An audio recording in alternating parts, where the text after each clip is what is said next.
Nous allons ouvrir nos recueils au numéro Boulot 168, Bassa 264, Bafia 71, les aides Bafra 131.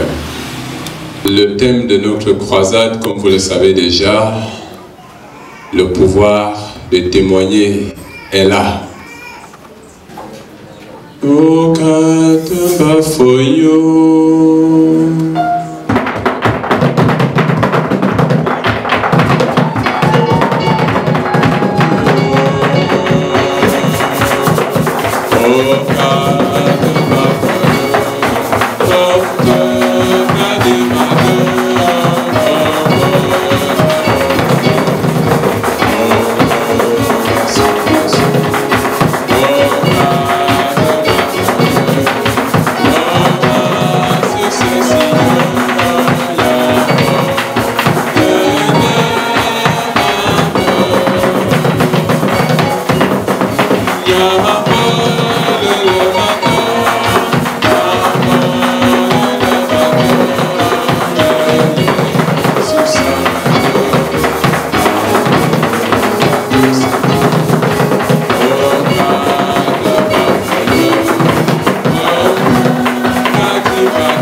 Prions le Seigneur. Éternel Dieu Tout-Puissant, notre bon Père Céleste, gloire, honneur, majesté, puissance, autorité, louange, célébration, festivité sont à toi éternellement. Toi, le Seigneur et Maître de l'univers, et qui nous a élus en ton Fils Jésus-Christ dès avant la fondation du monde. Tu nous as appelés à devenir tes fils et tes filles à l'image de ton Fils Jésus-Christ. Merci pour le don de la vie que tu nous as fait en lui. Merci Seigneur pour le don de ton Esprit Saint qu'il nous a obtenu de toi et qu'il a répandu sur le peuple qu'il s'est acquis. Au moment où ton Église à travers le monde célèbre ces moments, cet événement, nous aussi, ici, dans l'EPRC, en cette paroisse, nous nous rapprochons de toi pour que tu nous fasses revivre cette lumière, cette merveille, ce mystère. Seigneur, viens à nous. Sois au cœur de cette rencontre. Seigneur, sois au cœur de ce rassemblement. Nous te recommandons nos frères et sœurs qui sont en chemin, ceux qui sont dans les cars, dans les véhicules, afin que toi-même sois au volant, que toi-même sois le transporteur. Préserve des accidents et autres incidents. Conduis tes brebis en cette bergerie où tu as préparé une abondante eau vive, une abondante nourriture spirituelle. Seigneur, viens. Sois avec nous. Saisis-toi de tout. Que le ciel s'unisse à ces lieux, afin que tout ce qui ancre ici rentre dans la lumière de ton royaume. Bénis-nous, Seigneur, exauce notre prière au nom de Jésus-Christ, notre Sauveur, le chef et maître de cette Église. Amen. Nous allons lire dans le livre des Actes des Apôtres, au chapitre 2, Nous allons d'abord nous arrêter aujourd'hui au verset 8. Acte 2, 1 à 8. 8. Voici ce qui est écrit. Le jour de la Pentecôte, ils étaient tous ensemble dans le même lieu. Tout à coup, il vint du ciel un bruit comme celui d'un vent impétueux. Et il remplit toute la maison où ils étaient assis. Des langues semblables à des langues de feu leur apparurent, séparées les unes des autres, et se posèrent sur chacun d'eux. Ils furent tous remplis du Saint-Esprit et se mirent à parler en d'autres langues de s'exprimer.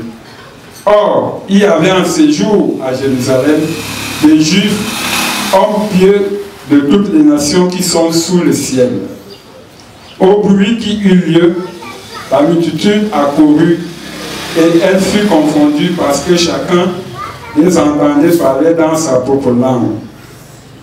Ils étaient tous dans l'étonnement et la surprise.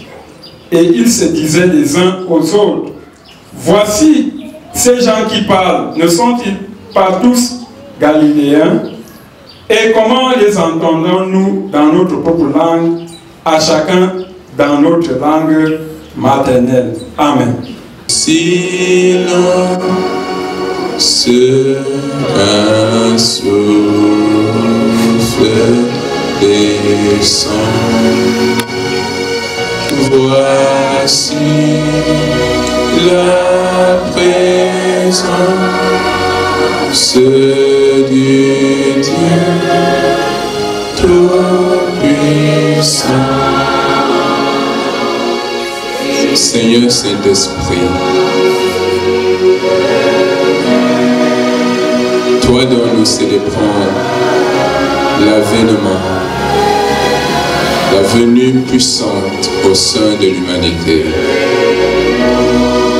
Toi qui es Dieu, envoyé pour conduire le peuple de Dieu, le troupeau de Jésus-Christ.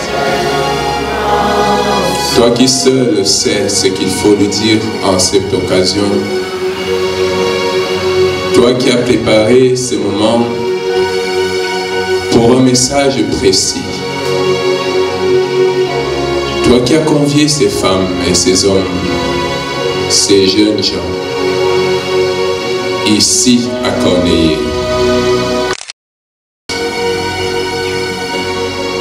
de répandre dans les cœurs de tous et de chacun, pour nous disposer à recevoir la parole de vie. Seigneur Saint-Esprit, viens. Saisis-toi de ton outil, de ton instrument, et parle-nous. Saint-Esprit, soumets toute volonté, toute pensée, toute présence et toute autorité à la seule unique suprême autorité de Jésus-Christ. Prends possession de tout et couvre tout de toi-même. Fais tout briller de la lumière du Christ et de ta splendeur à toi. Bénis-nous, Seigneur.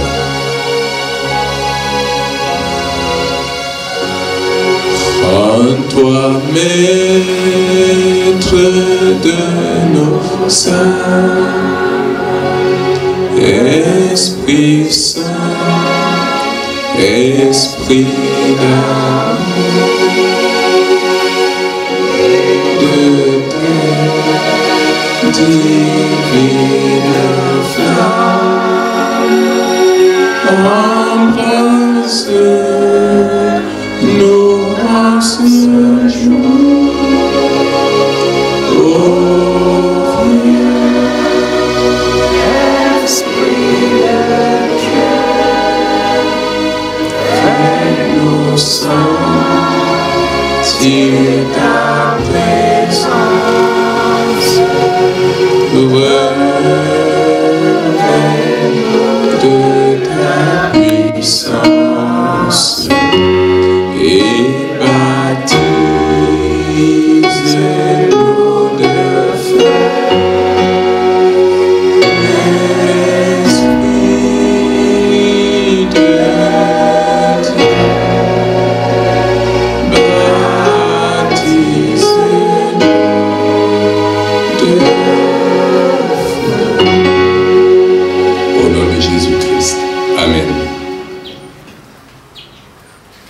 Le témoignage est la mission de l'Église. L'Église est appelée à témoigner. Dans les évangiles, on ne fait pas beaucoup mention de cela, mais l'évangile de Jésus-Christ selon Saint Luc, le Seigneur dit des disciples qu'ils sont des témoins. Ils sont témoins de tout ce qu'il a fait. Et dans le livre des Actes des Apôtres, quand le Seigneur va s'en aller, il dit aux disciples qu'ils vont recevoir la puissance d'en haut, et alors ils vont devenir des témoins. De quoi sont-ils appelés à devenir des témoins? C'est quoi le rôle de l'Église? Quel est le bien fondé même de l'Église? Quelle est la place de l'Église dans le monde? C'est quoi être chrétien? Quel est le bien fondé d'être chrétien? Est-ce que être chrétien, est-ce que je suis chrétien parce que je veux le bonheur sur terre, je veux la santé, je veux la guérison? Est-ce que je suis chrétien parce que je veux le succès, parce que je veux la réussite, parce que je veux la prospérité? En quoi consiste le témoignage de l'Église? Et c'est même quoi l'Église? Est-ce que être chrétien, c'est tout simplement venir à l'Église? Est-ce que la réussite chrétienne consiste seulement ou simplement à obtenir des prouesses matérielles, sociales, physiques? C'est quoi le chrétien? Voilà le problème qui se pose aujourd'hui. C'est le problème de l'Église aussi. C'est quoi l'Église? C'est quoi la véritable Église du Seigneur? Est-ce que la véritable Église, c'est seulement celle dans laquelle on voit des miracles? Ou alors, c'est tout simplement l'Église où il y a beaucoup de monde, où on chante, on prie au nom de Jésus? C'est quoi l'Église? C'est quoi le témoignage de l'Église? De quoi sommes-nous appelés à devenir témoins? Et de quoi devons-nous témoigner? Nous allons recevoir un pouvoir. Voilà, l'Église a reçu un pouvoir. Et en quoi consiste ce pouvoir? Alors, je voulais déjà rappeler que, en fait, la Pentecôte, c'est l'anniversaire de l'Église. C'est le jour de la Pentecôte que l'Église est véritablement née. On aime fêter, chacun aime qu'on lui souhaite joyeux anniversaire, n'est-ce pas? Alors, dis joyeux anniversaire à l'Église du Seigneur. Parce que ce n'est que le jour de la Pentecôte que commence réellement l'Église du Seigneur. C'est ce jour qu'une nouvelle humanité voit le jour. Le jour de la Pentecôte, il y a un groupe qui a été mis à part, qui s'est mis à part. Et c'est cela le sens de l'Église. L'Église, c'est l'ensemble de tous ceux-là qui ont reçu Jésus-Christ comme leur Seigneur et leur Sauveur. Et qui de ce fait ont reçu de lui le pouvoir de devenir enfants de Dieu, qui sont donc nés de Dieu. Ils ont cessé d'être des nés d'hommes, des nés de femmes, mais ils sont devenus des nés de Dieu. C'est cet ensemble-là qu'on appelle l'Église. Du fait qu'ils sont nés de Dieu, ils sont des nés de nouveau. Ils sont une nouvelle humanité. Comme dit Saint Jean, ils ne sont plus nés de la chair ni du sang, mais de Dieu. L'Église est donc la nouvelle humanité que le Christ s'est acquise par sa mort et sa résurrection. Nous sommes de la nouvelle génération. Nous sommes une nouvelle espèce d'humanité. Et cette nouvelle espèce naît le jour de la Pentecôte. Et Jésus devient la nouvelle tête, comme dit en Corinthiens. Il est la nouvelle tête, le nouvel Adam. Et de ce nouvel Adam va naître une nouvelle humanité. Parallèlement à l'ancien Adam, de qui est née une autre humanité. D'où nous venons. Je ne sais pas si je me fais comprendre. Je voudrais que chaque chrétien qui est ici à cette croisade comprenne bien ce qu'il est devenu en tant que chrétien.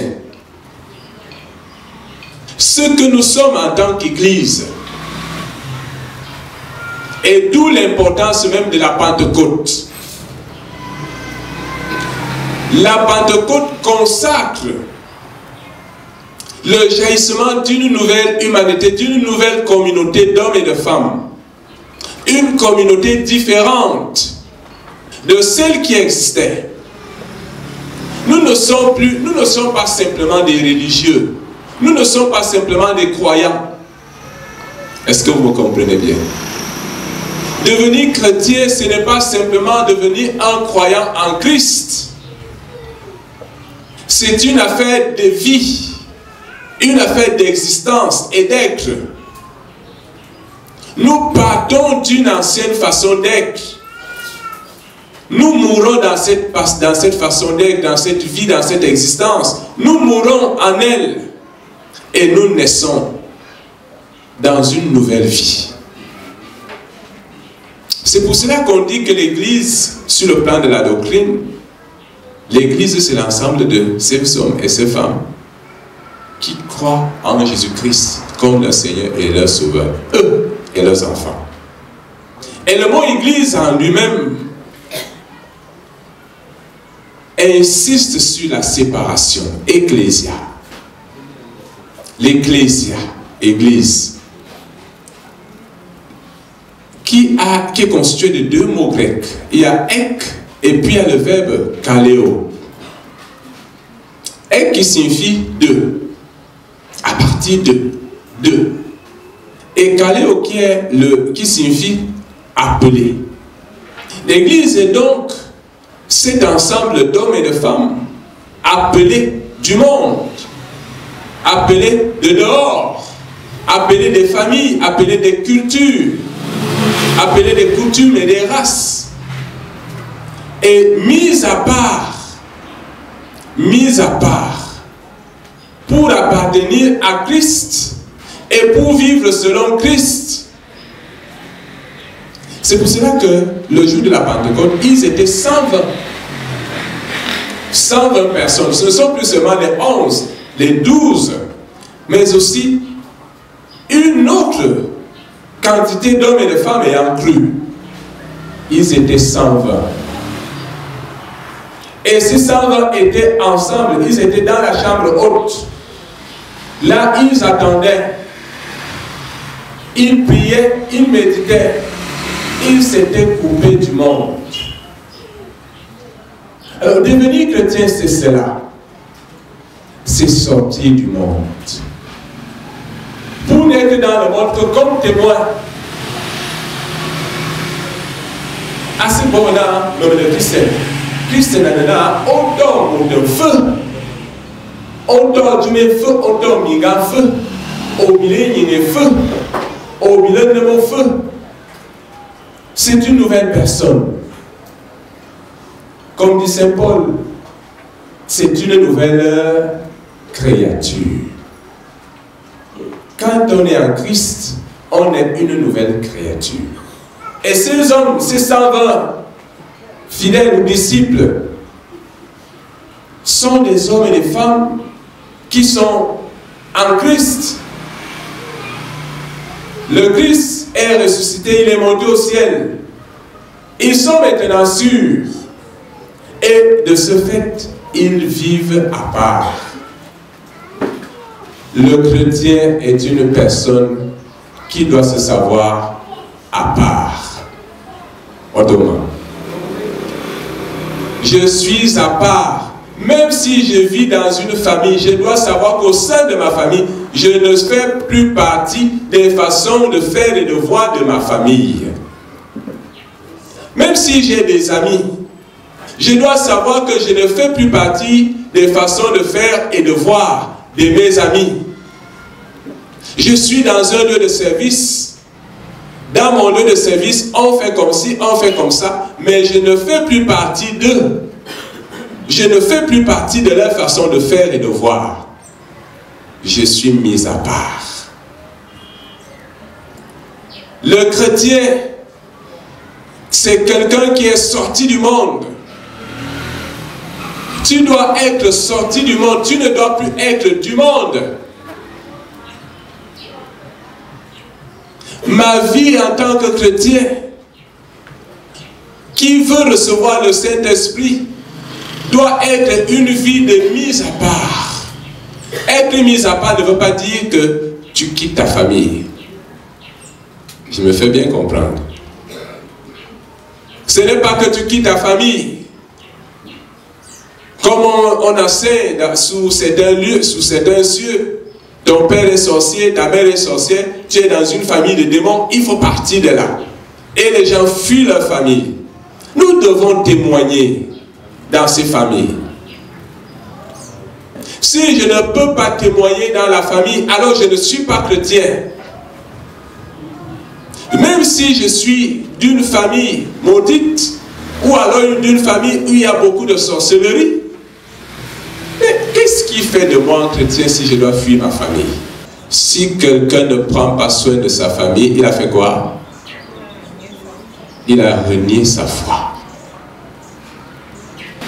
Être mis à part ne veut pas dire refuser son pays.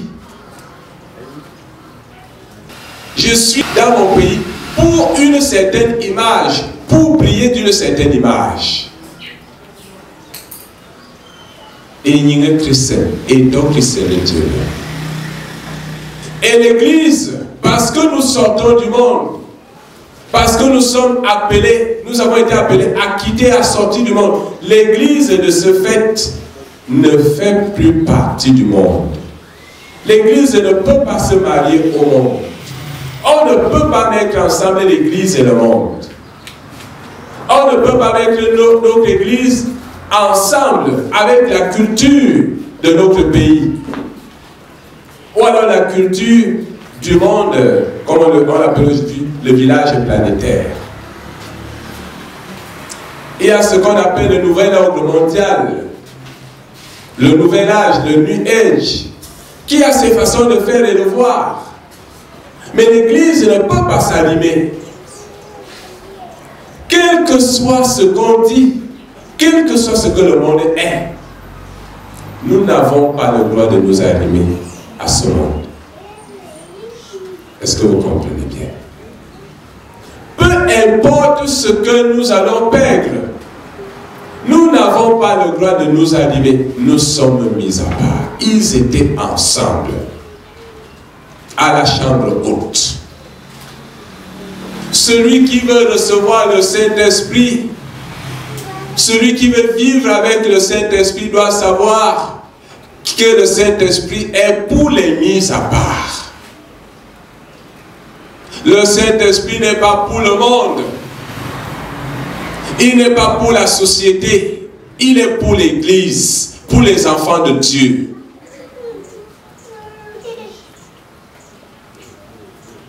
Comment l'Église va-t-elle, comment l'Église fait-elle pour accepter le mariage homosexuel, par exemple? Comment l'Église fait-elle pour signer des accords, des partenariats avec des organismes qui soutiennent et financent des doctrines ou des systèmes ésotériques ou contraires à la vocation de l'Église? Parce que l'Église veut de l'argent. Hein? On vous dit, Voilà un organisme, par exemple, qui soutient l'homosexualité, qui est sous la mouvance d'un lobbying homosexuel. Et on vient dire, pasteur, nous vous accordons des subventions si vous acceptez que l'homosexualité soit normale, est normale. Si vous acceptez les mariages homosexuels en votre sein. Voilà. Parce que l'Église est en difficulté. Vous avez des communautés chrétiennes en Occident qui acceptent. Nous n'avons pas de croix. Est-ce que vous suivez? Le chrétien a-t-il le droit parce que son travail est exposé, parce que son poste est exposé, a-t-il le droit de se soumettre à la compromission? Tu es mis à part. J'ai été touché par une image qui, je crois, a fait le tour du monde, de cette vaillante fille du Seigneur, ministre au Tchad, qui a refusé de prêter ses mains au nom d'Allah. Évidemment, certaines personnes vont dire qu'elle a exagéré. Heureusement, le Seigneur lui a donné raison. Elle a dit, au nom du Dieu Tout-Puissant, elle prête ses mains.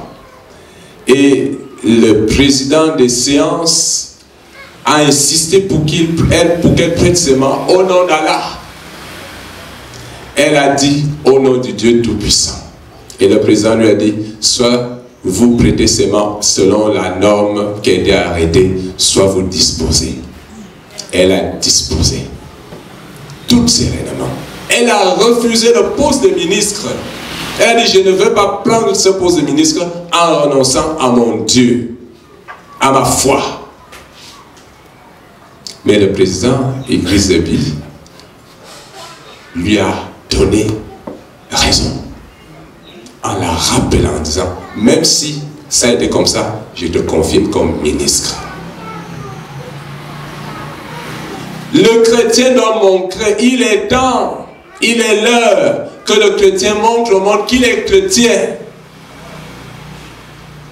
Et il est temps que le chrétien, que la fille de Dieu, le fils de Dieu montre au monde que je suis enfant de Dieu. Tu dois frapper la main sur la poitrine. Partout où tu vas, dans tout ce que tu fais. Quand le monde, parce que nous allons à ce lieu où le monde va nous demander, nous aurons à choisir ou le Christ, ou les postes, ou le Christ, ou la vie. Nous avons besoin d'un pouvoir, d'une force. Est-ce que vous me suivez bien? Nous allons là, je vous assure, moi je ne suis pas prophète, mais quelque part, l'Esprit du Seigneur, c'est l'Esprit du Seigneur qui parle à moi. Nous allons quelque part. Le monde va déjà à une grande vitesse. Ça se fait de l'autre côté. Et ça arrive à grands pas chez nous. Il faut que l'Église s'arme. Aujourd'hui, d'ailleurs, c'est même déjà là. Dieu seul sait combien de jeunes gens perdent leur poste ou sont privés de leur croix à cause de leur foi. Dieu seul sait combien ont, parce qu'ils n'ont pas eu la force, parce qu'ils n'ont pas eu le pouvoir, ils n'ont pas le courage de dire je suis chrétien, je n'accepte pas, ont plutôt choisi de servir selon le monde et non selon le Christ. Ils sont entrés dans les sectes. Ils sont devenus homosexuels, bisexuels. Parce qu'on veut l'argent, on veut le pouvoir, on veut la vie, on veut être, on veut se prévaloir dans la société. Frères et sœurs, les temps sont mauvais. Les temps sont mauvais. Si vous n'en êtes pas conscient, soyez-en conscient. Je vous le dis, les temps sont mauvais. En Chine, on a interdit de voir les signes de l'Église. En France même, le port des signes religieux publiquement est interdit. C'est ce qu'on appelle la laïcité. La laïcité. Et dans notre pays, il était dit que le Cameroun est un État placé sous la protection de Dieu. C'était dit, c'était écrit. Mais le Cameroun est devenu un État laïque. Qu'est-ce que ça veut dire? Chrétien, fortifie-toi. Comment y est mon gouloir? Comment y est mon nous? Y est mon là ne zaune. Ne te confonds plus. Il faut que tu sois conscient de ce que tu es. De qui tu es. Tu es ancien de l'église, tu es diacre, tu es licencié, tu es étudiant en théologie, tu es pasteur. Nous devons chacun savoir ce que nous sommes. Nous sommes chrétiens. Être chrétien, c'est être comme Christ. Et être mis à part, c'est être dans un cadre pour vivre selon une éthique, selon une prescription. Et l'éthique, la prescription de l'Église, c'est la parole de Dieu. La parole de Dieu. L'Église a la parole, elle l'a reçue du Christ. Les apôtres ont reçu le dépôt. Et c'est dans cela qu'ils sont des témoins. Ils ont transmis à l'Église ce qu'ils ont reçu, ce qu'on appelle la tradition. Mais aujourd'hui, le monde voudrait que l'Église revoie cette parole. Aujourd'hui, le monde voudrait qu'on révise l'Écriture, qu'on réécrive. Il y a ce qu'on appelle le féminisme, le mouvement féministe, c'est-à-dire la radicalisation des droits de la femme. Les féministes disent que la Bible a été écrite par des hommes. Il faut réécrire la Bible. Il faut que les femmes maintenant aussi réécrivent la Bible. Là, on aura une Bible objective. Par conséquent, celle qu'on a là n'est pas vraie. Or, le principe de l'inhérence de la parole de Dieu est là. Et des hommes de Dieu, certains hommes de Dieu s'élèvent pour suivre la même voie, pour dire il faut réécrire, il faut réinterpréter, il faut revoir la Bible, il faut conformer la Bible à notre temps. Non.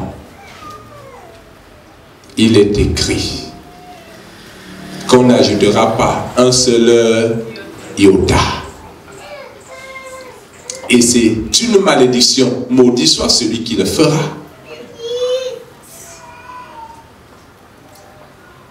Et Jésus lui-même dit, la terre, le ciel et la terre passeront. Pas un seul i de cette parole que vous avez reçue ne passera.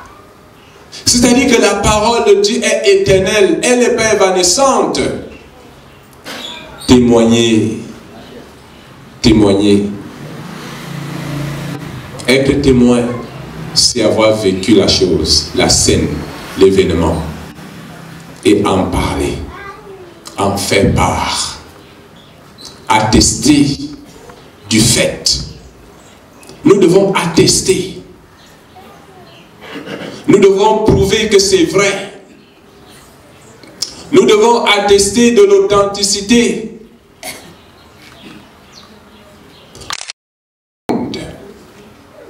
Une certaine vérité.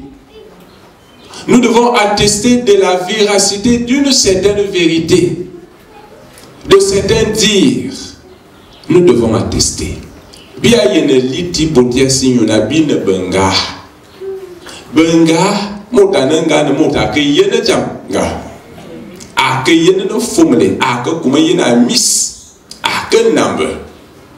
Ajute ayemeti akopo. Christian bin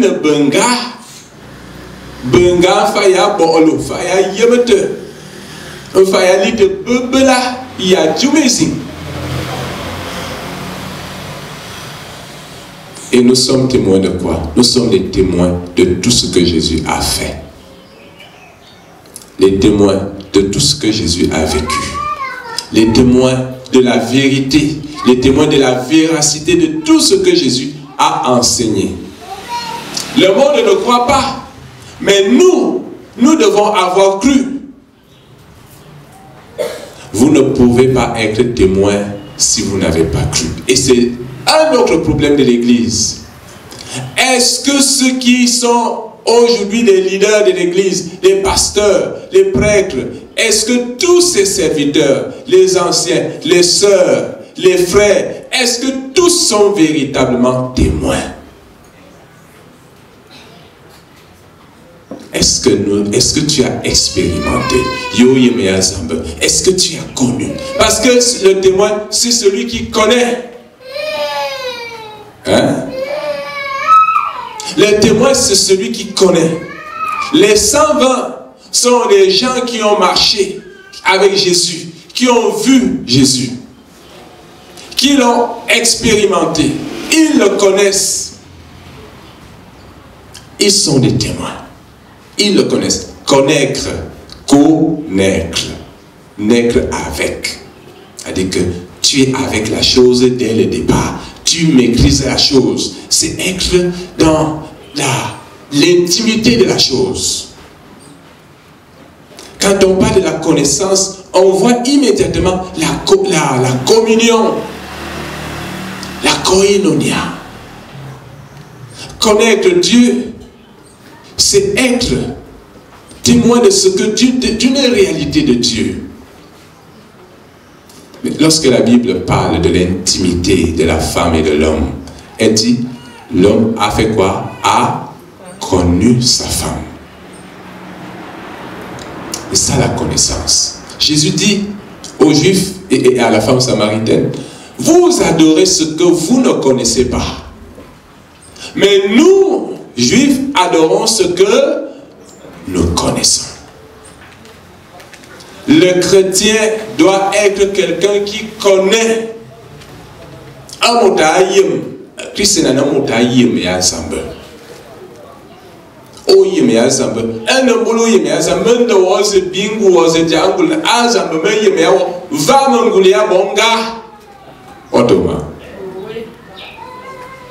C'est parce que je connais déjà Dieu que maintenant je vais aller témoigner de lui. Seigneur, je ne peux pas témoigner par moi-même, je suis faible, je suis un ver de terre et je vis au milieu des serpents, des loups, des scorpions, des léopards. Seigneur, donne-moi le pouvoir de témoigner. D'où la retraite, d'où cette croisade. Jésus veut envoyer, veut redéployer l'Église dans le monde. Un monde devenu de plus en plus pervers, un monde dépravé, un monde qui vit dans l'abomination. Jésus veut t'envoyer dans ta famille. Jésus veut t'envoyer vers tes collègues, vers tes sœurs, vers tous ces gens-là qui te veulent du mal. C'est vers eux que Jésus veut t'envoyer. Jésus ne veut pas que tu fuis. Est-ce que tu me suis?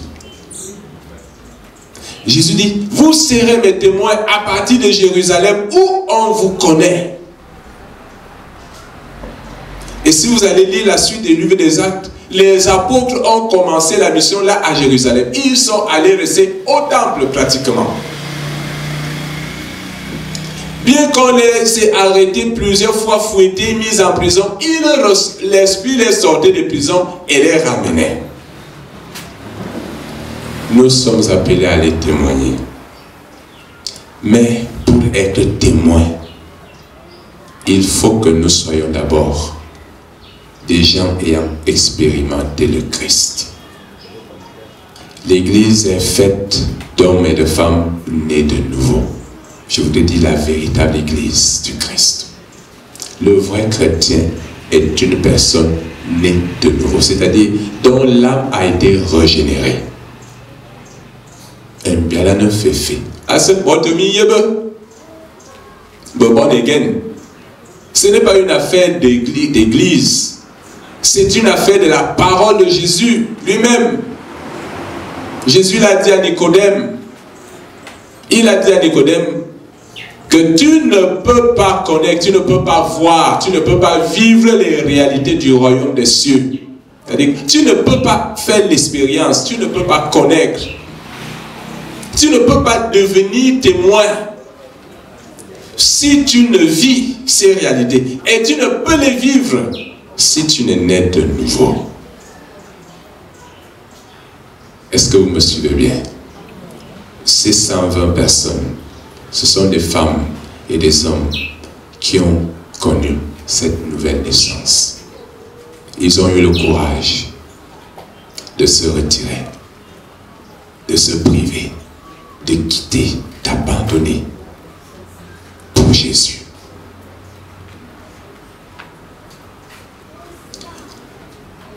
L'Église a une lourde responsabilité. Parfois, il nous sera demandé de quitter, d'abandonner, de mettre en berne des choses qui sont précieuses, qui nous sont précieuses pour faire avancer l'œuvre du Seigneur. Et c'est aussi ça le témoignage. Mais si vous n'êtes pas fortifié, si vous n'avez pas le pouvoir, vous ne pourrez le faire. Vous ne pourrez le faire. Nous sommes le peuple de Dieu. Et l'Église, en tant que peuple de Dieu, est une communauté. Une communauté, un corps. Ils étaient dans un même lieu, tous ensemble, n'est-ce pas? Que faisaient-ils là tous ensemble? Tous ensemble. Et quand on dit tous, ça veut dire est-ce qu'ils sont tous les mêmes? Ils sont différents. Les Thomas, les Matthieu, les Nathanaël, les Judes, les Jean, les Jacques. Et ici, tous ces gens ont laissé tomber ce qu'ils avaient avant comme caractère. Le vieil homme est parti. Le vieil homme a disparu. Parce qu'ils se mettent ensemble. Maintenant, le nouvel homme, c'est le nouvel homme qui va primer. Pour chacun et en chacun. Nous ne pouvons pas être l'Église du Seigneur si nous ne pouvons pas nous mettre ensemble. En nous supportant. En nous acceptant. Les hommes et les femmes. Les riches et les pauvres. Les vaillants et les incapables. Tous, nous devons être ensemble. C'est ça le corps. L'Église du Seigneur est un corps. C'est le corps de Christ. Et quand on dit un corps, il y a des membres, n'est-ce pas? Et les membres sont différents. Le pied n'est pas la tête n'est pas la main, le ventre n'est pas le dos. Chacun de nous a son rôle, sa fonction dans cette Église. Nous sommes un. Et l'Église ne saura témoigner dans la division. Car c'est à l'unité, à la communion, à la communauté de cette Église que l'on reconnaîtra qu'elle est de Christ. À ceci, a-t-il dit, on connaîtra, on saura que vous êtes mes disciples si vous avez de l'amour les uns les autres. Et c'est dans ces conditions que le Saint-Esprit vient. Le Saint-Esprit ne peut être là où il y a des divisions. Le Saint-Esprit ne peut être là où il y a des incompréhensions. Le Saint-Esprit ne peut être là où il y a là où la communion n'est pas, là où il n'y a pas de convivialité. Le Saint-Esprit ne peut venir. C'est cette communion, cette cohésion, cette convivialité de ces hommes et de ces femmes qui a permis, qui a favorisé la descente du Saint-Esprit. C'est cette cohésion. Jésus lui-même le dit, lorsque vous serez d'un commun accord, si vous demandez quelque chose en mon nom, cette chose-là vous sera donnée. Quand nous serons ensemble, unis. Il dit davantage, si vous vous mettez ensemble et que vous demandiez quelque chose, ce que vous allez lier sur la terre sera considéré comme étant lié où? Au ciel. Le pouvoir de l'Église dans la communion, dans la cohésion. La faiblesse de l'Église, c'est dans l'incohésion. Nous sommes faibles quand nous sommes désunis. Nous sommes faibles quand nous nous séparons, quand nous nous dispersons. Frères et sœurs, tu ne peux vivre la présence de l'Esprit Saint si tu as un esprit dichotomique, un esprit belliqueux, un esprit séparatiste. Tu ne peux recevoir ce pouvoir. Le pouvoir est pour la communauté. Le don de l'Esprit Saint est pour la communauté. Ce n'est pas pour soi-même, c'est pour les autres. Tu ne peux recevoir l'onction de l'Esprit Saint si tu vis, si tu veux être pour toi seul. Et autrement, Wayne Samba pour Ngulia Monga, pour payer maintenant, il est Jesus. Alléluia, au Kibianou, au Kibisai, au Kolitena, Jesus a comme bona, veut Zaba, Voko, veut, Gunlemoé, on le, il y a quelque cas, un lema fond, un lema couille. Comment on voit le Saint-Esprit qui vient, le don, ce pouvoir est une dotation pour la communauté. C'est une dotation pour tout le monde. Elle vient peut-être pour soi, mais en faveur des autres. Nous sommes bénis pour tout le monde. Et le don de l'Esprit Saint est un don pour tout le monde. Ça, tu n'auras vraiment pas le goût de dire que j'ai souffert seul. Hein? J'ai souffert seul. J'ai fait mes études seul. Mes parents ont souffert seul. Non. Et le parent ne doit pas dire j'ai souffert seul pour élever mes enfants. J'ai souffert seul pour ceci. Non. La bénédiction, si tu veux que tes enfants soient bénis, il faut que tu sois prêt à t'ouvrir à la communauté. Autrement. Beaucoup d'enfants, beaucoup de parents ont eux-mêmes bloqué l'élévation, l'éclosion sociale de leurs enfants. Parce qu'ils ont fait des calculs fermés sur eux-mêmes. Ils ont programmé leurs enfants pour eux-mêmes. Et beaucoup de parents, certains parents ont eu des enfants vaillants et ont perdu leurs enfants à cause de cela. C'est pour moi. C'est pour moi, c'est pour moi. Et quand tu ne donnes pas à tes ennemis, quand tu ne donnes pas aux sorciers, quand tu ne donnes pas, tu dis que tu ne donnes pas aux sorciers, tu ne donnes pas à tes... Qu'est-ce que tu veux que Dieu fasse? Comment Dieu va te protéger?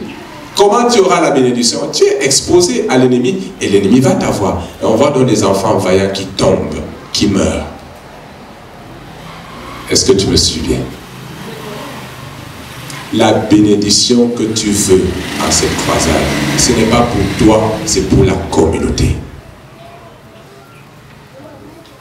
C'est pour la communauté familiale, la communauté régionale, la communauté villageoise, tribale, ethnique et même ecclésiale. Dieu veut te bénir. Le Seigneur veut te bénir pour sa gloire, pour l'Église, pour ta famille. Mais à bien regarder certains chrétiens, ils ne sont pas encore prêts au partage. Hein? Ils ne sont pas encore prêts au partage.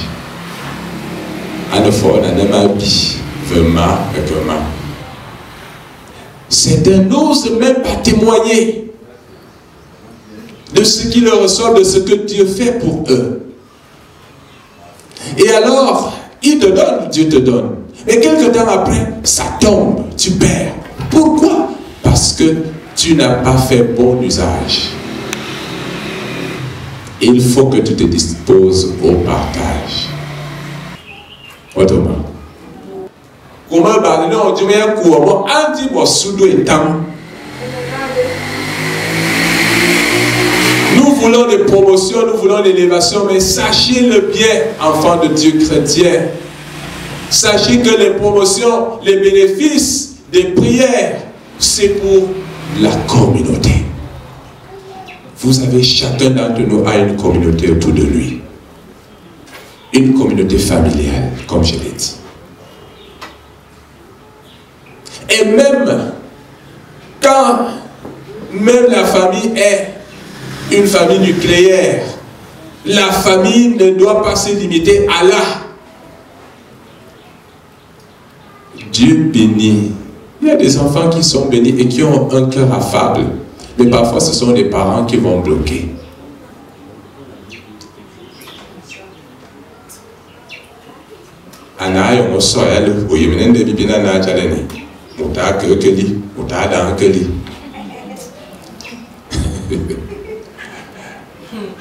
Tu vas au village, tu achètes à manger, tu dis, je vais appliquer ce qu'on nous enseigne à l'église. Tu achètes le pain, tu achètes du poisson pour toute la famille, pour toute la grande famille. Mais c'est ta mère qui te dit, quand tu lui fais le point, tu dis, bon maman, voici, j'ai apporté ça, voilà pour toi, voilà pour la maison, le reste est là. Tu vas donner à tes belles, à tes coépouses, pour qu'elles fassent à manger à mes pères. Tu ne nous as pas prouvé comme ça ici, là. Moi, je n'entrais pas là-bas. Elle ne dit même pas bonjour. C'est pour moi. Et après, c'est toi qui vas pleurer. Il faut faire attention. Nous devons témoigner. Nous devons témoigner.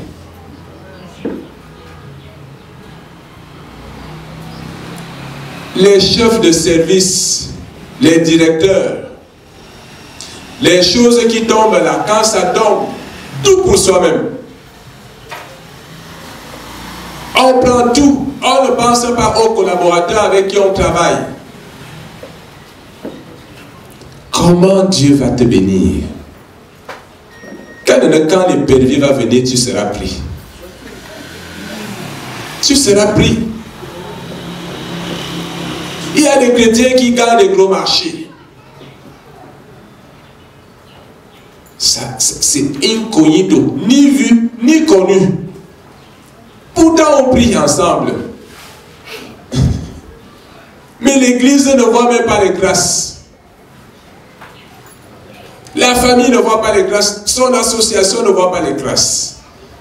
La bénédiction, c'est pour l'ensemble. Tous ensemble. Hein? Vous êtes dans les associations, les FCP, les GECP et autres. Vous priez ensemble, non? Mais combien, quand il a obtenu, appelle l'association Action de grâce, où sont passées les actions de grâce? Dans l'instant, l'association. Où sont-elles passées? On n'ose même pas en parler parce que si je témoigne, on va me demander. Tu dois témoigner. Le pouvoir que tu veux, sache-le, c'est pour la communauté.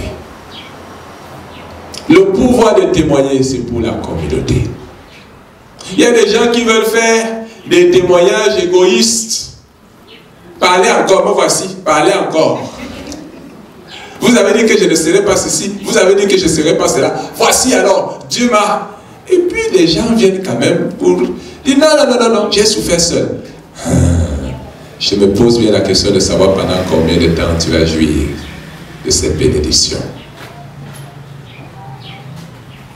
Et c'est pour cela que les chrétiens, beaucoup de chrétiens ne sont pas maintenus à leur poste. Parce qu'on croit que quand on est arrivé quelque part, on est vraiment arrivé. Et on marche sur les autres. On écrase les autres, on méprise les autres. Non, non, non, non, non. Ça ne pourra pas marcher. C'est ça qui fait la faiblesse des enfants de Dieu dans le monde. C'est ça qui fait la faiblesse des fils et filles de Dieu dans l'administration publique et au privé. C'est ça votre faiblesse. C'est que vous ne croyez pas que quand Dieu vous élève, c'est pour la communauté. On pense d'abord à soi-même. Et on finit par soi-même. Moi-même d'abord. Encore moi, puis moi, et finalement moi. En quoi l'Église profite-t-elle? En quoi ta famille? En quoi le monde profite-t-il? Le témoignage est nous. C'est un témoignage, on veut plutôt se prévaloir. Dieu ne veut pas nous donner pour qu'on se prévale. Le pouvoir de l'Esprit Saint, ce n'est pas pour qu'on se prévale. Mais c'est pour qu'on serve.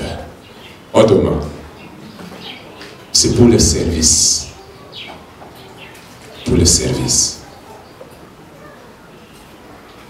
En cette croisade, il faut que ton cœur se libère et s'ouvre aux autres. Il faut que ton cœur se libère et s'ouvre à toute la famille. Ouvre-toi même à tes ennemis. Tu as mis beaucoup de barrières. Cet évangile qui enseigne de prier contre l'ennemi, d'envoyer le feu chez ses ennemis, il n'est pas de Jésus-Christ. Il n'est pas de Jésus-Christ. Il faut briser cette barrière. Bien calmer le fort, parce qu'il m'a fait ci, moi et lui, c'est fini. Il y a même les gens qui ont de la peine à venir à l'église, parce que tel est dans cette église-là, et moi je ne peux pas entrer là-bas. Tel quitte l'association, telle association, parce que tel lui a fait beaucoup de mal, et il a retrouvé dans cette association-là. Je ne peux pas rester là. Tu as mis trop de barrières. Si tu maintiens ces barrières, tu ne recevras pas.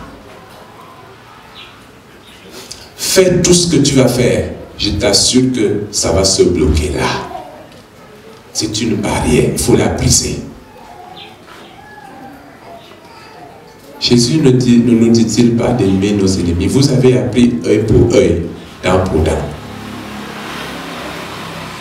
Œil pour œil, dent pour dent. Ça c'est la société, ça c'est le monde. La loi du talion. C'est le monde. C'est le principe qui régit les relations humaines dans le monde. Je suis bon avec les bons. Je suis mauvais avec les mauvais. La vie, c'est la tontine. Tu m'assistes, je t'assiste. Tu ne m'assistes pas, tu n'auras rien de moi. C'est ça, non? Allô? C'est ça, non? Mais est-ce que c'est ce que Jésus-Christ nous enseigne? Aimez vos ennemis. Faites du bien à ceux qui vous maltraitent. Bénissez ceux qui vous maudissent. Priez pour ceux qui vous persécutent. Voilà la règle qui régit la communauté. Si cette règle-là ne peut pas être vécue par chacun de nous, on ne peut pas avoir de communauté. Il y aura la communauté parce que je vais supporter mon frère qui est difficile à vivre. Je vais lui pardonner. C'est pour cela que lui et moi pourrons rester ensemble. Il y aura la communauté parce que je pourrais bénir ma soeur qui m'a maudit. C'est pour cela que je pourrais la supporter. Elle me maudit, mais moi je bénis. Nous sommes ensemble. Mais si je dis, elle m'a maudit, pour rien au monde, il n'y aura pas de communauté. Et on va prier et le Saint-Esprit ne va pas donner. Et l'église va sombrer.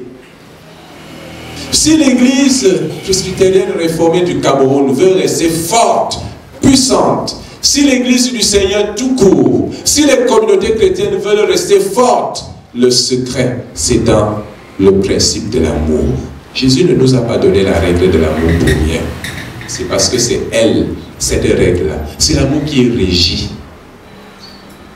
La haine est régie par Satan. Satan est le père du péché. Il est la souche du péché. Il est le père du mal, le père du mensonge. Dieu n'a pas créé le mal. Les gens posent la question, d'où vient-il qu'il y ait le mal dans le monde avec Dieu au ciel? Il y a ceux qui pensent, il y a ce qu'on appelle le dualisme. Des gens qui croient que, parce que quand on lit la Bible, on dit au commencement, Dieu créa la terre, les ciels et la terre. Et la terre était informe. Certains veulent croire que cette terre était là avant toute chose. Elle était là de toute éternité, aux côtés de Dieu. Ce qu'ils appellent la matière primordiale. On pense donc que le mal était là. Qu'il y avait le mal aux côtés du bien. Et le mal et le bien sont parallèles de toute éternité. Le dualisme. Non. Dieu est pur. Dieu est saint. Le mal ne vient pas de lui. Le mal vient de la créature. Dieu nous a créés libres. Et c'est le don de la liberté que Dieu nous a fait qui a été mal utilisé. L'homme en a abusé. Lucifer en a abusé. Et Lucifer est devenu Satan. Est-ce que tu comprends bien? Quelle que soit la force, la puissance, la beauté que Dieu, le Créateur, donne à une créature, la créature reste créature et le Créateur reste le Créateur. Et en voulant donc évincer Dieu, Satan s'est corrompu. Il est devenu, quoi, Lucifer s'est corrompu, il est devenu Satan. Dès lors, le mal est entré dans la création. Il a amené le mal, il a corrompu d'autres anges. Et il est venu corrompre l'homme, à qui Dieu avait dit, tu ne mangeras pas de l'arbre, du fruit de cet arbre. Le jour que tu en manges, tu meurs. Et l'homme, convaincu, dissuadé par Satan, corrompu dans son cœur par Satan, a fini par trouver que l'arbre était agréable à manger. Et dès lors, parce que Dieu a dit, écoutez très bien, quand Dieu dit, la parole de Dieu est performative, c'est-à-dire que la parole de Dieu est accompagnée des faits. Quand Dieu a dit ce qu'il a dit, celui qui s'y applique, celui qui s'y soumet, va vivre ce que Dieu a dit. Si tu t'y opposes, ce que Dieu a dit à l'égard de ceux qui vont s'y opposer, tu vas le vivre. Dieu avait dit, donc c'était là. C'est ça la loi de Dieu. Oh, Dieu ne maudit personne. C'est soi-même. Dieu a dit tu feras ça.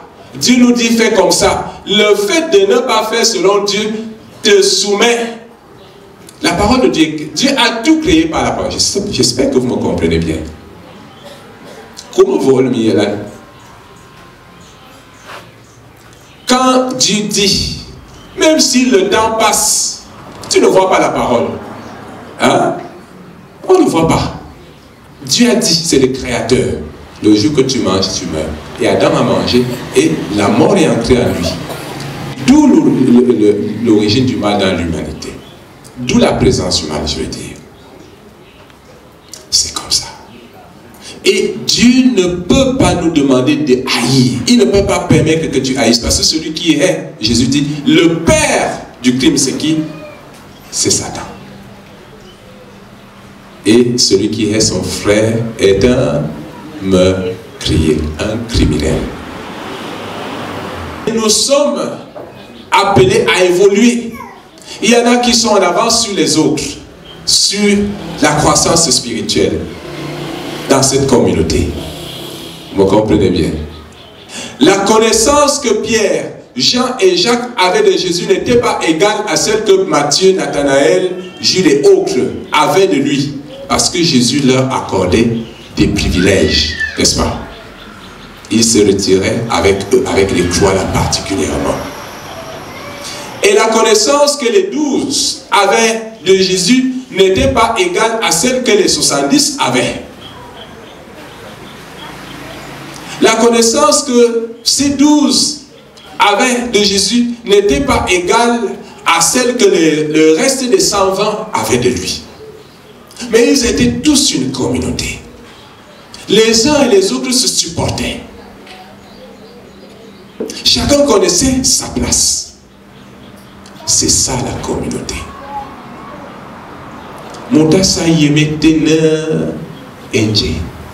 Le Saint-Esprit ne peut venir que là, parce qu'il trouvera des gens qui sont prêts à vivre ensemble.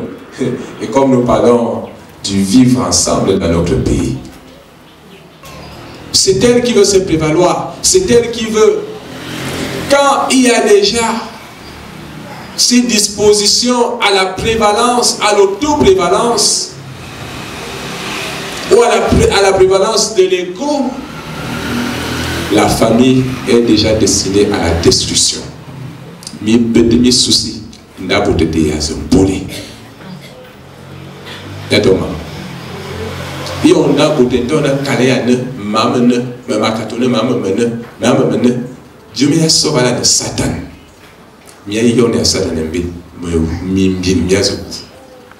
Vous allez accuser les sorciers, vous allez accuser, c'est vous-même qui avez fait la première sorcellerie.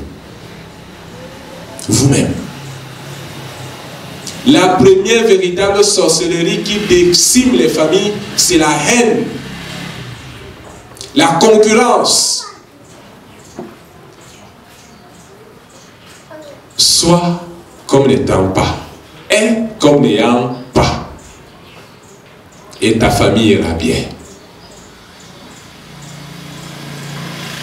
Et comme n'ayant pas. Ce n'est pas que tu as et tu vas du pied. Non, mais tu as et tu t'arranges à ce que tes frères et tes soeurs dans la famille, ceux qui n'en ont pas, ne se sentent pas frustrés de ne pas avoir parce qu'ils t'ont.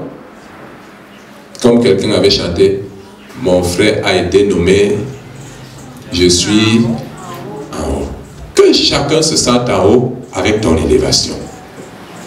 Mais que les gens ne lancent pas les cris de détresse lorsque ta nomination arrive. Ouh, qui va encore respirer ici? C'est un bon signe. C'est dans ce contexte que le Saint-Esprit arrive. Et le Saint-Esprit que nous voulons recevoir, dont nous voulons recevoir le pouvoir, qui est-il? Qui est le Saint-Esprit? Je voudrais d'abord commencer par dire ce que le Saint-Esprit n'est pas. Parce qu'aujourd'hui, il y a beaucoup de confusion au sujet de l'Esprit Saint. Vous appelez même arriver où on ne dit pas l'Esprit Saint, on dit tout simplement l'Esprit. L'Esprit m'a dit, l'Esprit a parlé. Quel esprit? De quel esprit est-il question? Qu'est-ce que le Saint-Esprit? Commençons par voir ce que le Saint-Esprit n'est pas. Le Saint-Esprit n'est pas une simple force. Hein? Le Saint-Esprit n'est pas un esprit. Ce n'est pas un esprit. Quand on dit un esprit, quand on dit un esprit, ça veut dire qu'il y a beaucoup d'esprits. C'est un esprit parmi tant d'autres. Le Saint-Esprit n'est pas une énergie cosmique. Ça, vous allez trouver cet enseignement, cette conception du Saint-Esprit dans les orgues ésotériques, dans les religions du nouvel âge, du nouvel ordre mondial, tels que les cancars. Le Saint-Esprit n'est pas le Christ, comme les Rosicruciens l'enseignent. Le Saint-Esprit n'est pas le Christ, comme les gnostiques l'enseignent. Le Saint-Esprit est le Saint-Esprit. Le Christ est le Christ, Jésus. Ils ne se confondent pas. Le Saint-Esprit n'est pas une force impersonnelle, une énergie impersonnelle qui habite le cosmos, qui anime l'univers et qui régit le monde, qui vit en tout homme et qu'on appelle aussi Dieu. Ce n'est pas ça le Saint-Esprit. Et il n'y a pas un esprit cosmique qui soit confondu au monde. C'est ce qu'on appelle le panthéisme. Le Saint-Esprit n'est pas là. ce n'est pas notre Saint-Esprit. Et vous allez voir, les Rosicruciens vont dire, je crois en Dieu, le Père, le Fils et le Saint-Esprit, Dieu le Père, Dieu le Fils, Dieu le Saint-Esprit. Ils disent qu'ils croient à la Sainte Trinité. Mais ils ne croient, ce n'est pas la Sainte Trinité qui est Sainte Trinité divine, qui est 3 personnes. C'est 3 dimensions de cet unique esprit chez eux. Est-ce que tu comprends bien? Alors nous les avons dans les églises.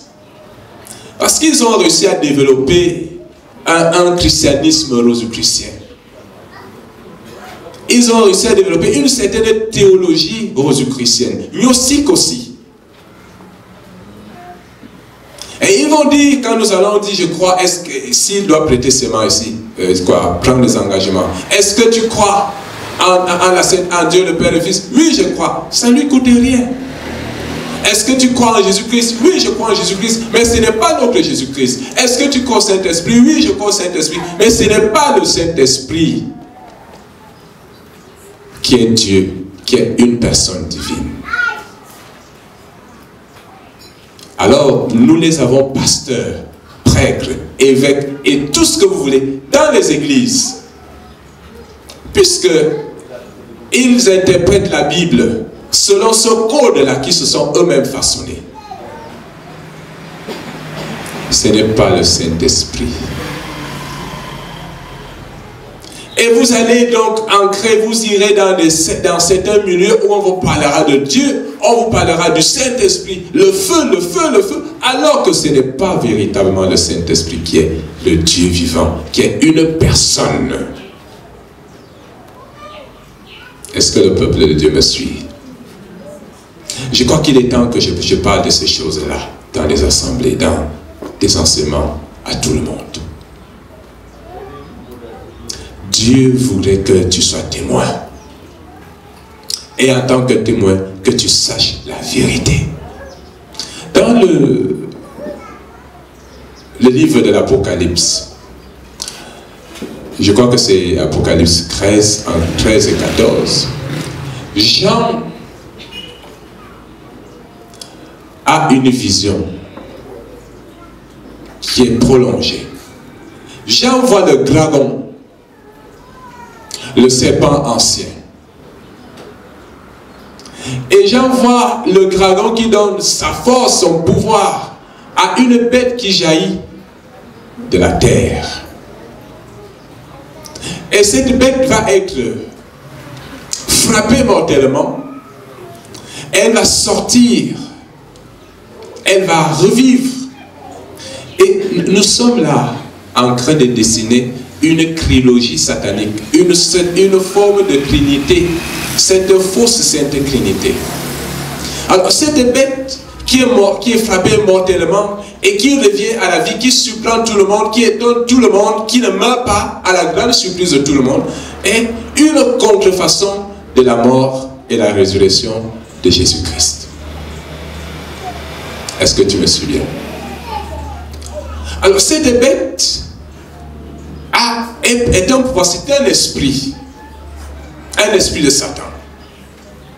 Et cette bête va donner, elle aussi, va donner son pouvoir à une deuxième bête qui va jaillir de la mer, qui va jaillir de l'eau. Vous qui aimez l'eau là. Qui va jaillir de l'eau, cet esprit. Et la Bible dit, Jean dit, cet esprit vient pour témoigner de la deuxième bête, de la première bête. Tout comme le Saint-Esprit ne vient pas de lui-même, il vient pour témoigner de Jésus. Vous voyez un peu. Cette deuxième bête a dit, cet esprit vient pour témoigner du premier esprit. Et Jean dit, cette deuxième bête avait des cornes semblables aux cornes de l'agneau. Or, dans la symbolique apocalyptique de Jean, les cornes renvoient au pouvoir, à la puissance. Donc, ces cornes qui étaient semblables aux cornes de l'agneau, ça veut dire quoi? Le pouvoir de l'agneau, et l'agneau c'est qui? Jésus. Donc cette bête avait le pouvoir de la première bête, et c'est là ce que Jean explique. Donc, elle elle avait un pouvoir semblable au pouvoir de Jésus, c'est-à-dire que cet esprit va manifester un pouvoir, une puissance qui ressemble à la puissance de qui? Non. Qui ressemble justement au pouvoir, à la puissance de Jésus. Et la puissance de cet esprit, c'est qui? C'est l'esprit de Jésus, c'est le Saint-Esprit. Elle va, parce que le Saint-Esprit manifeste le pouvoir de Jésus. Et cette bête qui doit manifester le pouvoir de la première bête, c'est la contrefaçon du Saint-Esprit. Et Jean dit, bien que manifestant le pouvoir, un pouvoir semblable à celui de Jésus, mais sa voix était plutôt la voix du dragon. Et le dragon, c'est qui? Satan. Le fait que cette bête vienne de la mer, qu'elle jaillisse de l'eau, devrait attirer votre attention sur l'usage de l'eau aujourd'hui. L'eau bénite. Je n'ai rien contre l'eau. Nous utilisons l'eau pour le baptême. Jésus nous en a fait la recommandation. C'est une prescription du Seigneur. Mais l'eau à titre thérapeutique ou à usage charismatique, non, ce n'est pas de Jésus, c'est de la bête. C'est de la bête, c'est de Satan. Faites attention. Tous ceux qui vous parlent de Jésus ne sont pas de Jésus et ne vous parlent pas du vrai Jésus, mais du faux Jésus. Tous ceux qui vous parlent de l'esprit, le feu, justement le texte dit qu'ils feront venir, ils feront descendre le feu du ciel. Et cette deuxième bête fera que tout le monde ait la marque de la bête, le 666. Il fera que ses serviteurs accomplissent des miracles, des prodiges. Ils feront descendre le feu du ciel. Le chrétien ne doit plus être séduit par le miracle. Le miracle ne doit plus te séduire parce que Satan en fait. Il risque même d'en faire plus que nous, serviteurs du Seigneur. Je puis vous le dire. C'est la Bible qui le dit. Et la Bible dit même que cette bête va faire la guerre aux saints. Si bien que si le Seigneur n'écoutait pas les temps de persécution, presque tous les saints allaient être pris. Cet évangile bon marché qu'on véhicule partout là, est satanique. L'évangile est dur. La vie chrétienne est dure. Et vous avez besoin d'un pouvoir. Un pouvoir. Pas humain, pas charnel, pas un pouvoir physique, pas un pouvoir qui vienne du cosmos, non. Le pouvoir que nous attendons, que nous allons recevoir. Le pouvoir de l'Église a traversé le cosmos. Il vient de loin. Oh non, non, que me dire un salade, me dire un salade. Que Satan a me dit Jésus a dit moi. Un foufou système a dit un montagne me dit à ne pas système. Ce sont les esprits des eaux, les sirènes. C'est des réalités spirituelles. Je ne peux pas les contester. Ce sont des réalités spirituelles. Si vous lisez, toujours dans le livre de l'Apocalypse, Jean dit, lorsque le Seigneur est élevé, il dit, il a entendu les bêtes, les êtres qui sont dans les cieux, qui sont sur la terre, qui sont sous terre, et même les êtres qui sont sous l'eau, qui disaient à Jésus, à l'agneau qui a été immolé, soit gloire, louange. Ils sont là, et ils savent que Jésus est le Seigneur. Autrement,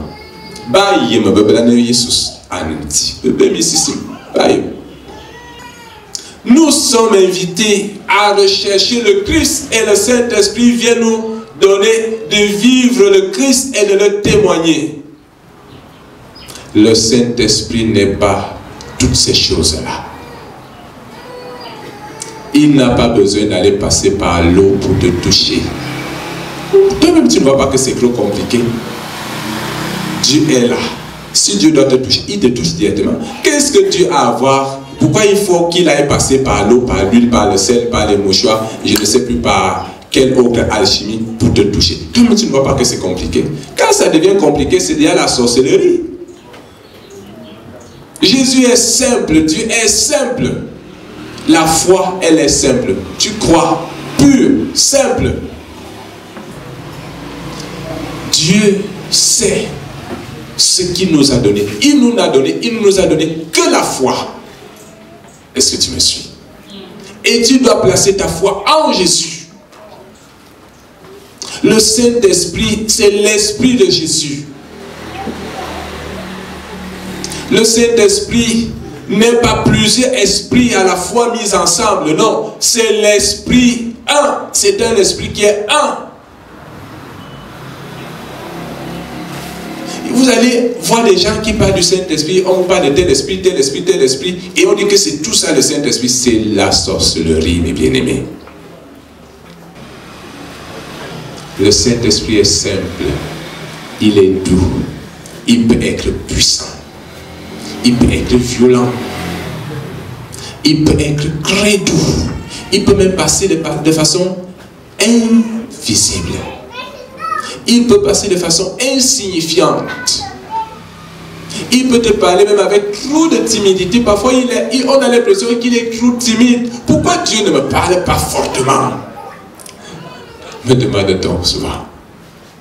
Le Saint-Esprit est doux. Il y a quelqu'un qui aime parler fort, c'est le diable. Il est doux.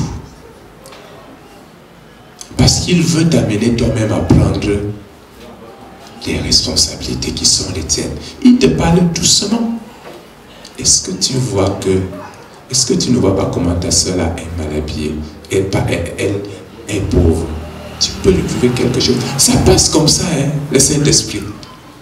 Et il se retire. Et l'autre vient. Aka, elle est trop méchante. Elle doit rester comme ça. Et voilà, c'est fini. Le Saint-Esprit est doux. Élie au mont Horeb. Les gens qui aiment le feu, le Saint-Esprit, fire, fire, fire. Élie au mont Horeb. Il attend Dieu. Tremblement de terre. Et la Bible dit, mais Dieu n'était pas dans le tremblement de terre. N'est-ce pas? Une violente tempête. Mais Dieu n'était pas dans la tempête. Le feu. Mais Dieu n'était pas dans le feu. Mais il y a une brise. Un doux bruit silencieux. Et Dieu était là. Là. Dieu est là. Ne cherche pas le Saint-Esprit forcément là où il y a du bruit. Dieu n'a pas besoin de bruit. Il est doux, le Saint-Esprit. Lorsqu'il répand son feu, sa puissance dans un corps malade, c'est une chaleur doucereuse. Quand il répand sa force dans l'estomac d'une personne malade, un estomac rongé, c'est une chaleur doucereuse. Le malade qui guérit par la puissance de l'Esprit Saint sent une chaleur, mais elle est douce. Mais le démon qui ressent l'Esprit Saint souffre. Vous comprenez bien. Le Saint-Esprit est doux pour son peuple, mais il est foudroyant pour les démons. Le charismatique, c'est bien. Il faut craindre Dieu. Il faut craindre surtout parce que Dieu est avec nous. Jésus, c'était Dieu avec nous. Le Saint-Esprit, c'est Dieu avec nous et en nous. Tu comprends bien? Le Saint-Esprit, c'est Dieu avec nous et en nous. Il est avec nous et il est en nous. Zaba ne veut bien Emmanuel, Jesus.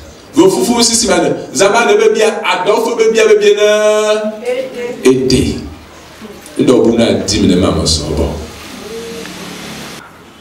Si tu ne te plies pas à lui, si tu te conformes au monde, il va te réduire à la poussière.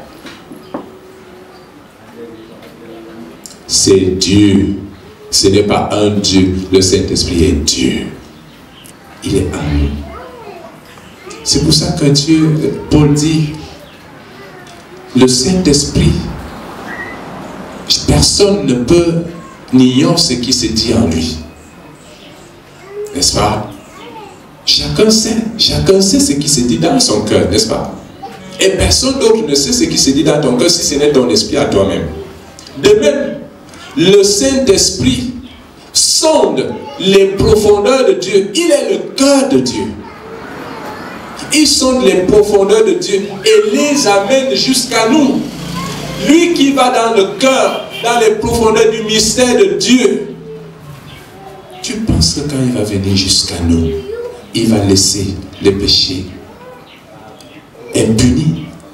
Il va laisser la rébellion, l'impudicité, le mal, la méchanceté impunis dans la vie de ceux qui se disent chrétiens. Comment n'abordons-nous?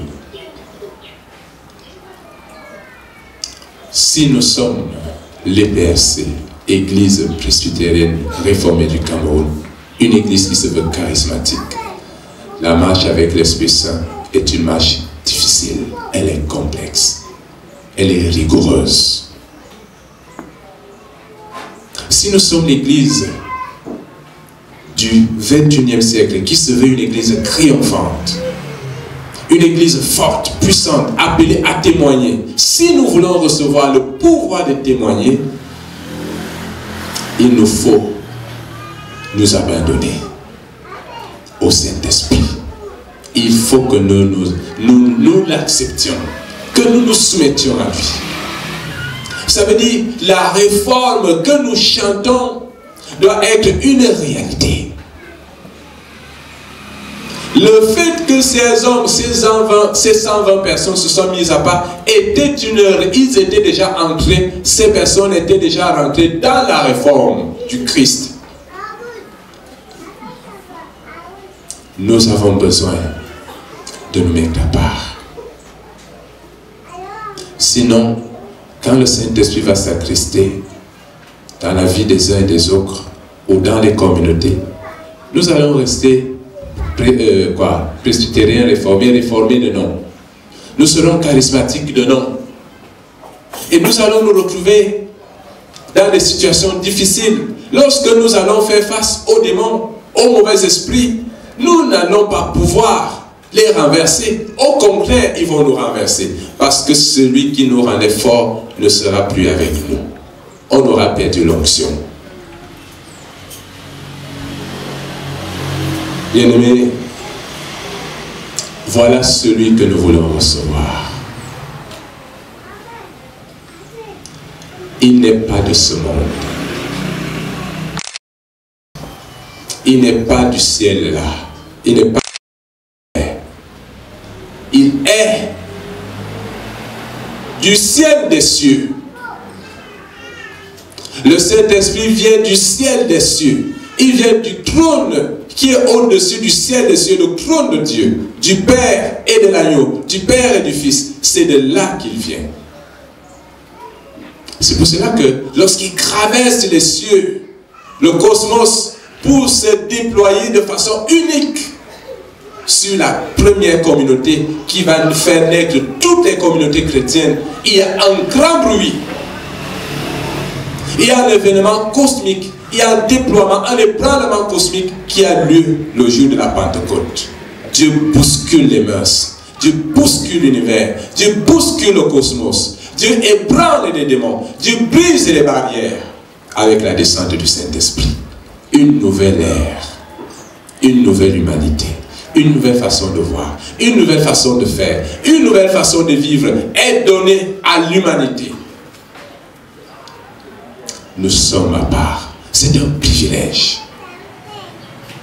Et cette Pentecôte est une grande Pentecôte. Au moment où l'Église fait face à un monde qui veut la compromettre, un monde qui veut la corrompre, le Saint-Esprit nous parle. Le Seigneur nous invite à nous radicaliser, c'est-à-dire à devenir ferme. Le temps est là où Jésus disait que les méchants soient davantage méchants, que ceux qui sont impurs se rendent encore plus impurs, que ceux qui se souillent davantage, et que ceux qui sont saints se sanctifient encore plus. Ceux qui se purifient davantage. Ceux qui veulent être justes soient davantage justes. C'est le temps. Le Saint-Esprit vient, ce bruit, c'est pour marquer la rupture, briser, nous séparer des autres, nous séparer du monde. Que le Seigneur nous bénisse. Frères et sœurs, que chacun rentre en soi-même maintenant.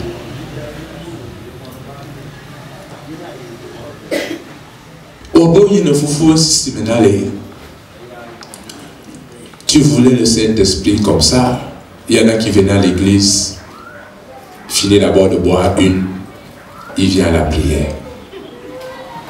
Il fait un tour à l'hôtel avec quelqu'un, il vient à la prière. Il sort de chez les marabouts, il vient à la prière. Il finit la prière, il va chez les marabouts. Il vient à la prière, il met des choses compliquées dans le sac. Peut-être que tu ne connaissais pas le Saint-Esprit. Tu voulais des choses, tu veux des choses, tu demandes au Seigneur. Peut-être que tu ne savais pas à qui tu demandes. Et pourquoi lui, il donne, dans quel contexte et à qui il donne. Tu as reçu des choses et tu les as perdues. Parce que tu n'en as pas fait usage, selon la posologie de celui qui en est le donateur. Et voilà, il t'en a retiré la chose. Maintenant, dans une prière contemplative de l'Esprit Saint, retire-toi. Retire-toi. Revois tout ce que tu as appris du Saint-Esprit. Tout ce que tu as appris de ce que c'est qu'un chrétien. Revois. Et puis maintenant, regarde un peu ta vie spirituelle. Aïe, ce soir, donner et foufoir,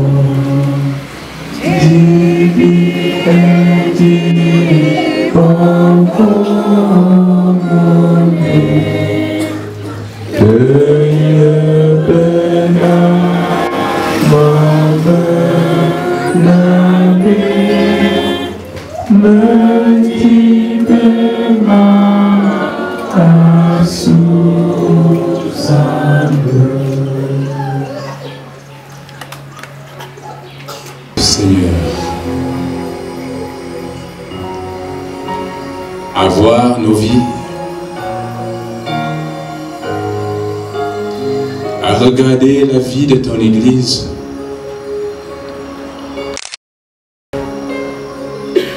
nous ne pouvons que nous abandonner, nous incliner.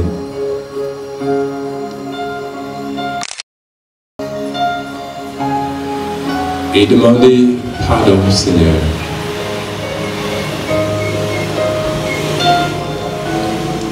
Écoute donc la prière qui monte à toi, Jésus, qui jaillit des cœurs de tes fils et filles de ce peuple. Aie pitié de ton Église. Aie pitié de tes enfants.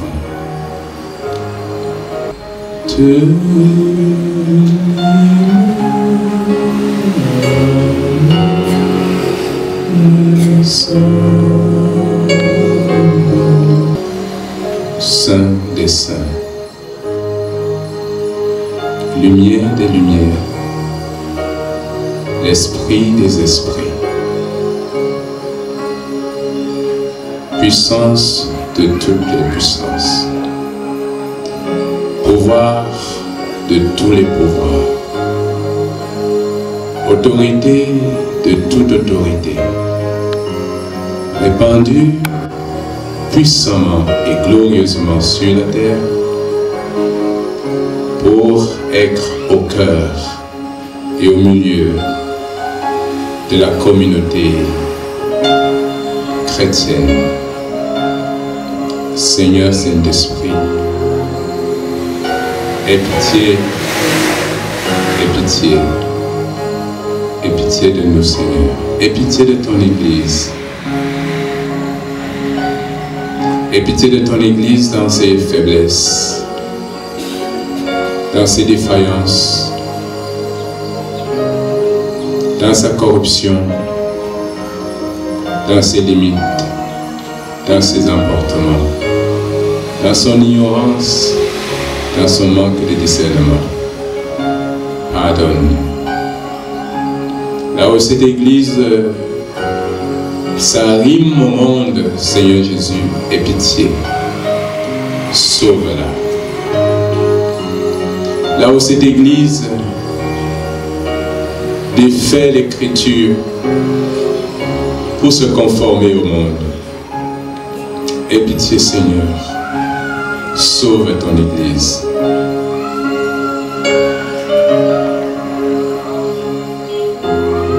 Aie pitié de tous ces fidèles qui ont été trompés, induits en erreur par des faux pasteurs, des faux prêtres, induits dans la pratique de fausses doctrines, la soumission de faux enseignements. Aie pitié de ces chrétiens, de ces hommes, ces femmes, ces jeunes qui ont été pris au piège de Satan, qui ont été pris au piège de la cupidité, de la gourmandise. Seigneur, pardonne. Dieu Tout-Puissant, sauve ton monde. Car c'est nous ton monde. Le monde nouveau, l'humanité nouvelle, celle qui jaillit de Christ lui-même par ton mystère à toi, Saint-Esprit, viens au secours.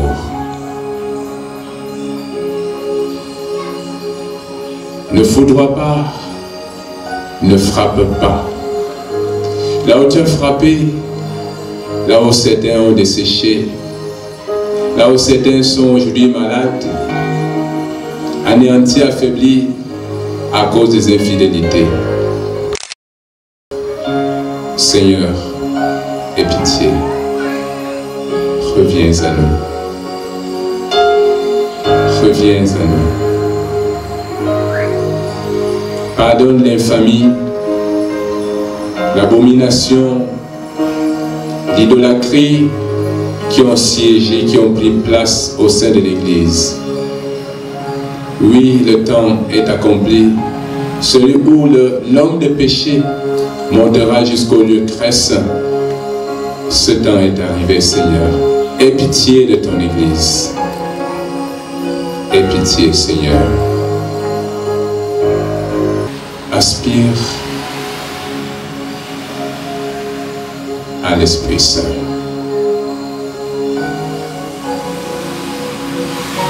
Demande à te conformer à lui, à ses attributs, à son caractère. Demande au Seigneur de conformer ton cœur, ton âme à sa justice, à sa sainteté, sa pureté, son amour, sa compassion, à sa charité, parce qu'il est l'Esprit du Père et du Fils. Bien que croient personne, ils ne sont qu'un seul Dieu. Demande au Seigneur de transfigurer ton âme, pour que tu deviennes, que tu sois réellement une créature nouvelle.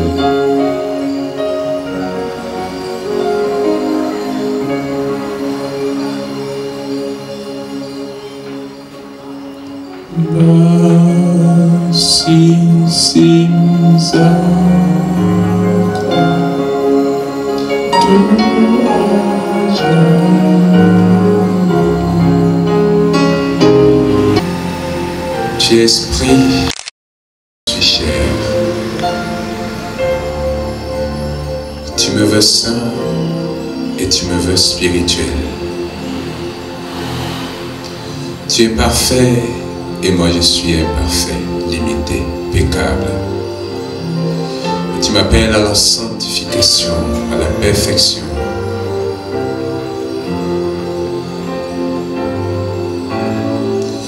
Oui, Seigneur, c'est la condition de tout homme. Comme Saint Paul, je veux la justice, je veux la sainteté, je désire la pureté. Et voici, la chair attire et incline vers l'impureté, vers l'insolité. Qui me sauvera, criera Saint Paul. Seigneur, Saint-Esprit, c'est toi.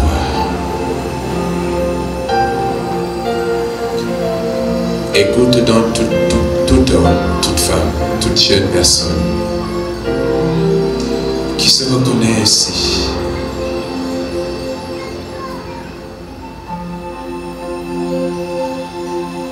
Viens au secours de tes filles, de tes fils,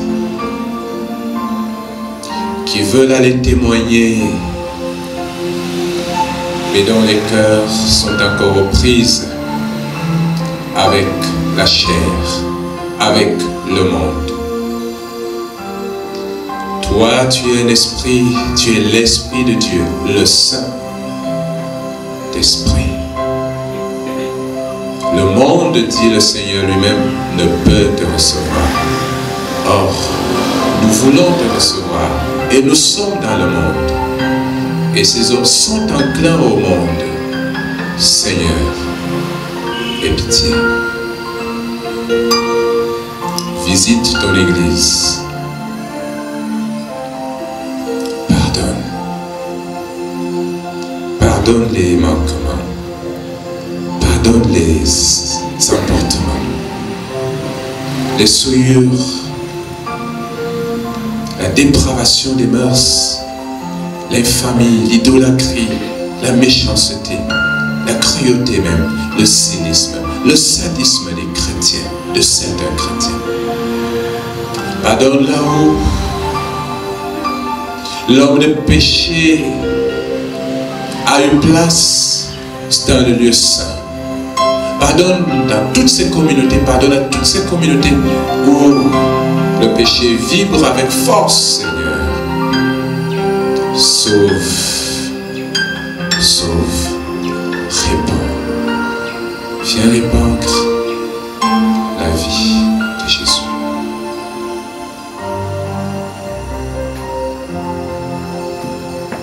On ne met pas le vin nouveau dans de vieilles outres.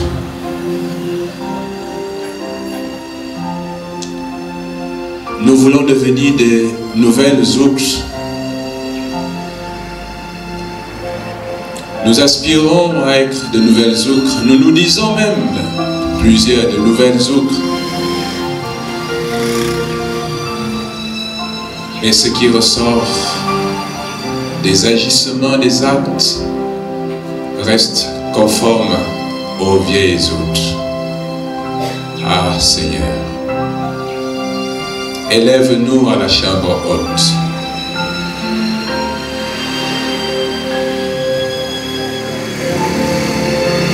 Fais de ce peuple un peuple mis à part.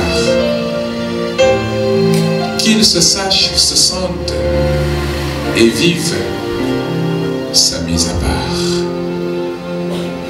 Ils ont quitté leur maison, ils ont quitté leur champ, ils ont quitté leur poste, ils ont quitté leur culture, ils ont quitté le judaïsme pour se conformer à la loi, à la volonté, à la parole et à l'appel de Christ.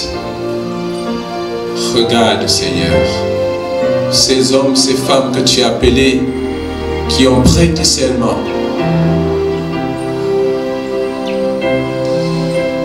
et qui, pour certains, n'osent quitter, n'osent abandonner, mais restent encore dans le monde, accrochés au monde, attachés au monde, aux voies, aux pratiques et aux faits, aux choses du monde. Seigneur, aie pitié de tes serviteurs. Sauve ton Église, nous te le demandons. Nous t'en supplions. Seigneur, attire mon cœur.